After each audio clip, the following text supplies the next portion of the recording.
I don't think I've told you all the story of how I became a Christian. I don't think I ever have. It's too long to go into the details in this video, but let me just give you the short version of it. Like all of you, I grew up in the church, but I was actively rebelling against Jesus for my elementary and my teenage years. You see, I thought the story of Christianity to be something made up and something that intellectuals, which I desperately wanted to be, would never believe. But then in my teenage years, I started to realize, when I was about 16 or 17, I started to realize that if I really want to be an intellectual, then I needed to have good reasons for rejecting Christianity. Because if I was going to be an intellectual, I had to have reasons for it, right? So I started to ask the same question that Paul asks of King Agrippa in Acts 26, which is our passage for this week. Which story is most plausible? Is the Christian story plausible? One of the reasons that the Pevensey children find Aslan's story to be true and plausible is the evidence from the world around them. Could it really be that Narnia is the realm of the White Witch and supposed to be always winter and never Christmas? A land of no joy, no purpose, no meaning, like the witch's story says that it is? Does that make sense of their deepest desires and longings that they have to have meaning, purpose, and joy? When I began to look at the story of naturalism that I was believing at the time, I began to ask the same questions of our world. And I read men like Bertrand Russell, who was one of the famous atheists and philosophers from the 20th century. And he writes this about the naturalism story. Man is the product of causes that had no prevision of the end they were achieving. His origin, his growth, his hopes and fears, his loves and beliefs are but the outcome of accidental collections of atoms. No fire, no heroism, no intensity of thought and feeling can preserve individual life beyond the grave.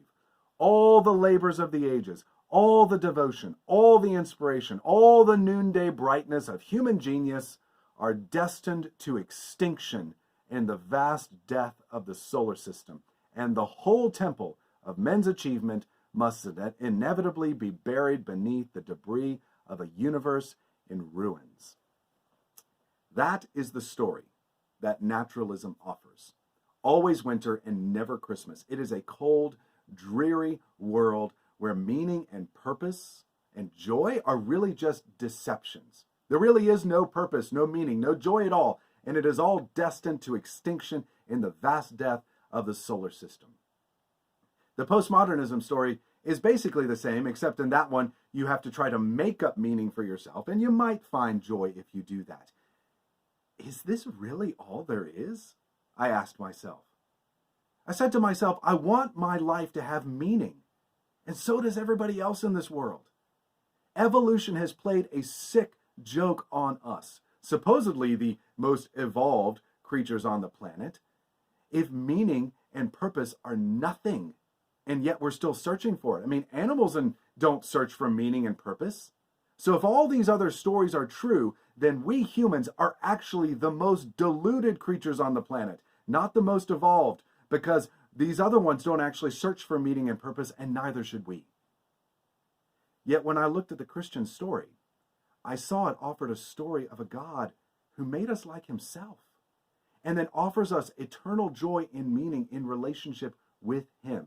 Does that make better sense of my desires? That's the question I had to answer. Furthermore, in Narnia, Aslan's story makes better sense of the riddles that the children encounter in the Narnian world. And I began to see that Christianity can answer the questions of this world, many of which naturalism or postmodernism can't actually answer. I mean, I looked out at the universe and I said, why do I exist? Why am I here?